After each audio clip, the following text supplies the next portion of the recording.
Welcome back to Clean Tech, home of the daily technology reviews. And today, the tech news was kind of slow, but I did find something that was actually pretty interesting that I had never heard of before. So let's go ahead and dive into exactly what I learned with what happens to your Apple account after you die.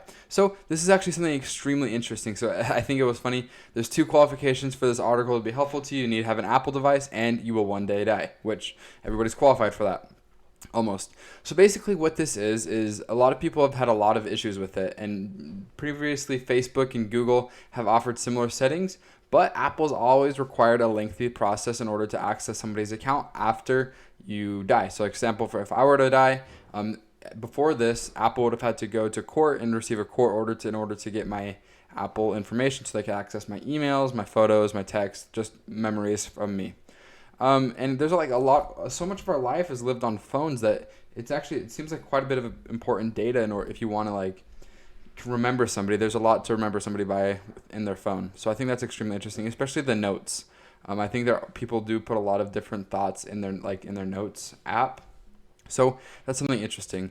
So after a while, Apple has now released in this new iOS settings, the 15.2, a new different kind of software. I mean, it's a new software update.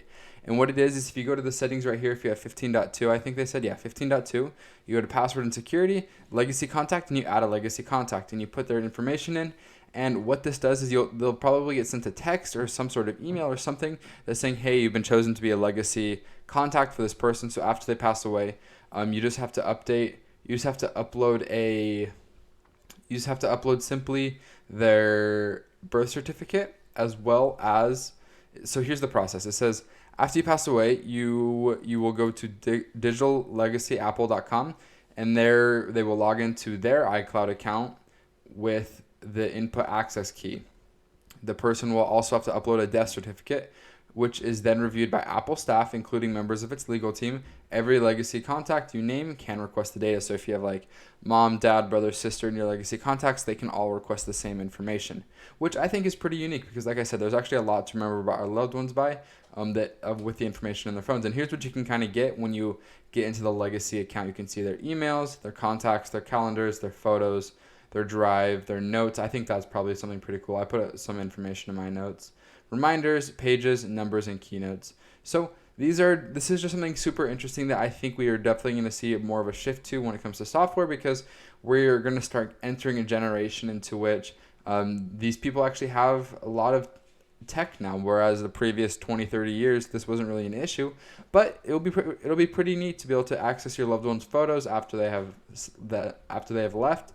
And remember them by having more information to remember them by. So I hope this article was interesting for you guys. I actually don't own an Apple device, but speaking of cool devices, here at CleanPhone we actually do have something super cool called the CleanPhone. And what this is it's a parental control phone. So you can manage apps, you can monitor text and calling messaging on the texting and calling history on the phone. You can schedule app usage as well as have screen time reports. And I do have an in-depth video going over this. So if you do want more information with the CleanPhone, click here. Hope you guys enjoy it. And like always, I'll see you next time. Happy tech reviewing.